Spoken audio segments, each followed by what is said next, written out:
태국에 있을 때 태국 얘기를 자주 드리는데요.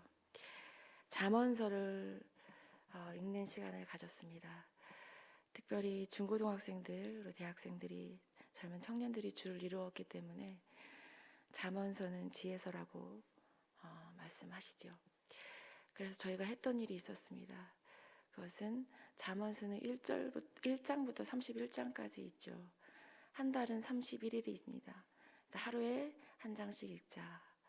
1월 달에도 한 달, 한 독, 잠언 한 독이죠. 2월 달에도 한 독.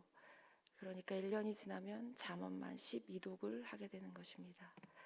30일만 있는 날은 2장씩 읽고, 그렇게 해서 아이들에게 1년에 잠언을 12독 하는 그런 일들을 진행하였습니다. 그리고 특별히 하나님께서 마음을 주시는 아이에게는 하루에 15장씩 읽어라. 매일 반복해서 읽어라. 그렇게 진행하던 시절이 있었습니다. 저도 물론 같이 잠언을 함께 통독하는 시간을 가졌지요. 잠언서는 특별히 삶을 어떻게 살아야 하는지 굉장히 구체적이고 자세하게 기록되어 있는 말씀입니다. 사실 한 절씩 떼어보기만 해도 은혜가 되는 구절들이지요. 삶을 살아가는 지혜, 세상이 말하는 지혜가 아닌 하나님이 말씀하시는 지혜, 삶을 어떻게 살아야 하는지 그 지혜가 가득히 담겨 있는 것이 바로 잠언서입니다. 오늘은 특별히 함께 13장을 읽었습니다. 잠언서에 보면 언어에 대한 얘기가 많이 나옵니다. 입술을 어떻게 지켜야 하는지에 대한 얘기. 우리가 흔히 가만히 있으면 중간이라도 간다 이런 말 많이 들어보셨죠. 사실 비슷한 그런 구절들이 잠언서에 분명히 있습니다. 말이 많지 않으면, 없으면 지혜로운 자로 여겨진다라는 말. 말이 많으면 실수가 많다. 아주 그런 쉽게 다가올 수 있는 언어에 대한 구절도 있고요. 오늘은 특별히 입의 열매로 인하여 복록을 누리거니와 마음이 괴사한 자는 강파를 당하느니라. 입을 지키는 자는 자기의 생명을 보존하나 입술을 크게 벌리는 자에게는 멸망이 오느니라. 입술에 대한 이야기입니다. 하나님께서는, 또 예수님께서 이런 말씀하셨죠. 입에서 나오는 것은 그 마음에서 나온다. 그런 말. 어떤 언어를 사용하고 계신지요? 사람을 살리는 언어를 사용하십니까? 사람을 죽이는 언어를 사용하십니까? 입은 하나님께서 야고보서에 보면 혀는 그 지옥불에서 나온다는 말도 있습니다. 말씀도 있습니다. 작은 키로 배를 운전하듯이 이 입술의 혀가 우리의 키가 되는, 입술을 어떻게 사용하고 계신지요? 저를 돌아보게 됩니다. 사실 하나님께서는 농담하는 것도 좋아하시지 않습니다. 입술은 하나님께서 주신 키입니다. 우리의 키.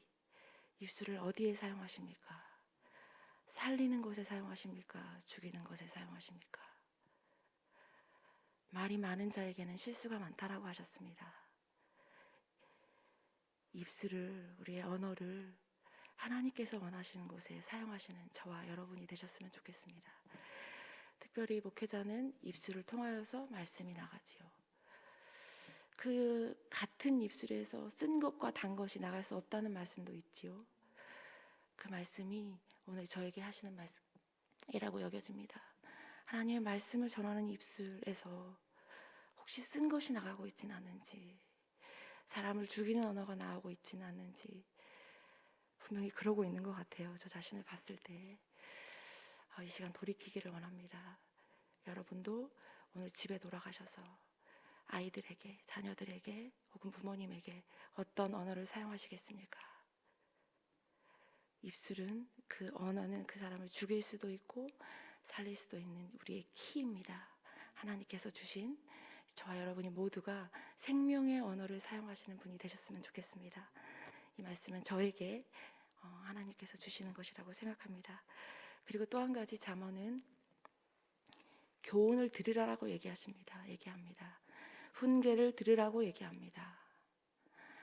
우리는 보통 말씀을 꿀과 같다라고 되어 있죠. 시편에 꿀과 같다라고 되어 있습니다. 그러나 오늘 잠언에서는 하나님의 말씀은 훈계요, 교훈이요, 징계, 권면이라고 얘기하십니다. 우리의 귀는 권면을 듣는 귀입니까? 권면을 놓치고 싫어하고 듣지 않으려는 귀입니까? 하나님께서는 오늘도 우리에게 권면하신다고 믿습니다. 교훈하신다고 믿습니다. 그 교훈을 생명으로 붙잡는 저와 여러분이 되셨으면 좋겠습니다. 삶은 끊임없는 훈련입니다. 훈련은 결코 쉽지 않죠. 동네에서 하는 운동회에 나가는 사람의 훈련과 올림픽에 나가는 사람의 훈련은 분명히 다릅니다. 그렇죠? 하나님께서 저와 여러분을 어떤 선수로 부르셨다고 믿습니까? 이왕이면 올림픽에 나가는 선수가 되어야 되지 않겠습니까? 끊임없는 훈련 가운데 그 훈련을 감사하게 받는 자, 하나님 나를 포기하지 않으셨구나. 하나님 오늘 또 훈계의 말씀으로 나를 훈련하시는구나. 감사합니다. 주님 감사합니다. 제가 오늘 새벽에 회개하였던 것은 여전히 교훈을 싫어하시는 사람이 바로 나구나. 그것이 저의 회개의 기도 제목이었습니다. 하나님이 말씀하시는 것이든 혹은 어른이 저에게 말씀하시는 것은 또 담임 목사님이 저에게 말씀하시는 것이든 또 동료 목사님들이 말씀하시는 것이든 또 성도님들이 저에게 말씀하시는 것이든 여전히 칭찬만 좋아하는 나이구나. 그러나 오늘 훈련은 교훈으로부터 단련되어집니다. 하나님께서 저와 여러분들을 사랑함으로 훈련하고 계시는 것입니다. 그 훈련의 말씀, 권면의 말씀. 지혜로운 아들은 아비의 훈계를 들으나.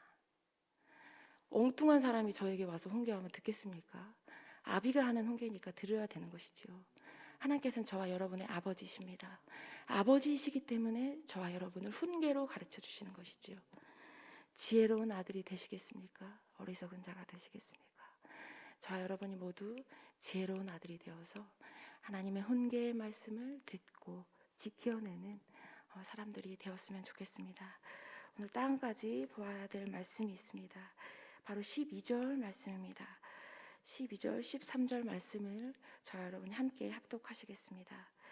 소망이 더디 이루어지면 그것이 마음을 상하게 하거니와 소원이 이루어지는 것은 곧 생명나무니라.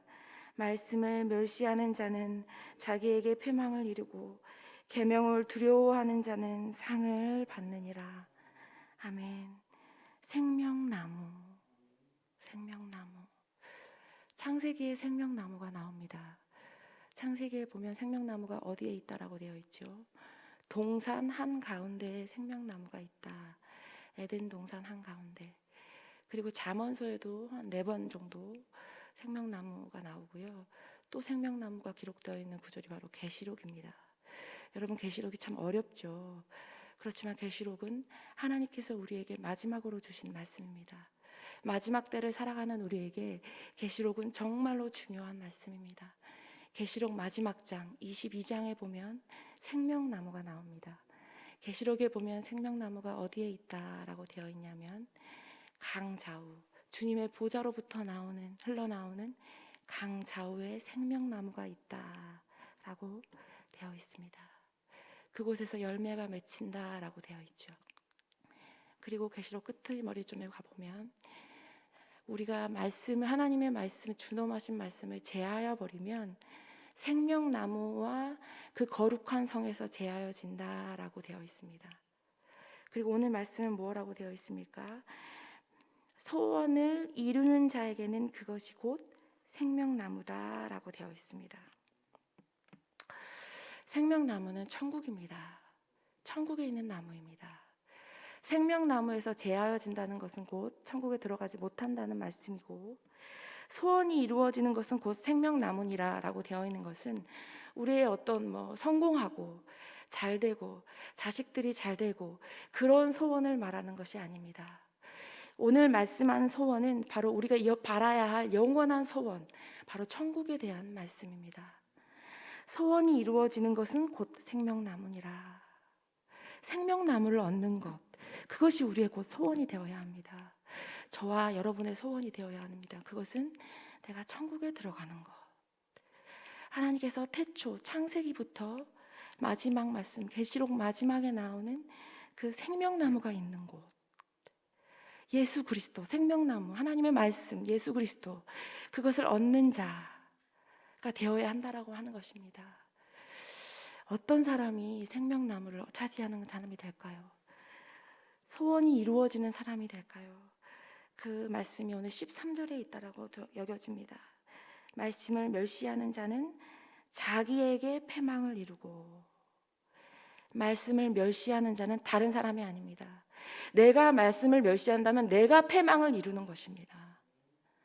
그것은 곧 생명나무를 얻지 못한다는 이야기겠지요. 소원을 이루지 못한다라는 이야기겠지요. 그러나 또 하나, 계명을 두려워하는 자, 계명을 두려워하는 자 상을 받느니라. 생명나무를 얻게 되죠. 상은 누가 주십니까? 하나님께서 주십니다. 상은 이 정말 시시한 돈, 재물, 자녀가 잘 되는 것, 성공, 이것도 필요하죠. 그것을 말하는 것이 아닙니다. 성경에서 말하는 상은 결국 궁극적인 것, 저와 여러분이 꼭 받아야만 하는 것, 놓쳐서는 안 되는 것, 생명나무, 우리의 소원, 바로 천국을 말하는 것이죠. 여러분의 마음이 어디에 있습니까? 하나님께서 주시는 상에 마음이 있으십니까? 아니면 이 땅에서 잘 되는 것에 마음이 있으십니까? 우리가 끊임없이 훈련을 받아야 되는 이유가 무엇일까요? 바로 궁극적으로 생명나무를 얻기 위해서, 하나님께서 주신 상을 얻기 위해서가 아니겠습니까? 바울같이 위대한 사도도 뭐라고 말했습니까? 내가 상을 받기 위해 뒤를 보돌아보지 않고 표대를 향하여 달려간다. 바울 사도, 우리가 알고 있는 당연히 천국에 들어가야 될 그 사람조차도 그렇게 말하는 것입니다. 내가 그 상을 받기 위해 끝까지 달려간다. 오늘 저와 여러분에게 하나님 말씀하십니다. 말씀을 멸시하는 자가 되겠느냐? 말씀을 두려워하는 자가 되겠느냐? 놓치지 마십시오. 말씀을 한 글자 한 글자 자세히 보십시오. 자기에게 패망을 이룬다고 되어 있습니다. 말씀을 멸시하는 자의 결국은 패망입니다. 다른 사람의 패망이 아니죠. 나의 패망. 그러나 하나님의 말씀을 두려워하는 자에게는 하나님께서 상을 주십니다. 준엄하신 하나님의 말씀이라고 믿습니다. 저도 역시 두렵고 떨리죠. 저와 여러분은 하나님께서 포기하지 않으십니다. 그래서 오늘 또 훈련하시기를 원하시고 오늘 또 말씀을 주십니다. 그 말씀을 두려워하는 자, 그래서 소원을 이루어 생명나무를 얻는 자가 저와 여러분이 되셨으면 좋겠습니다.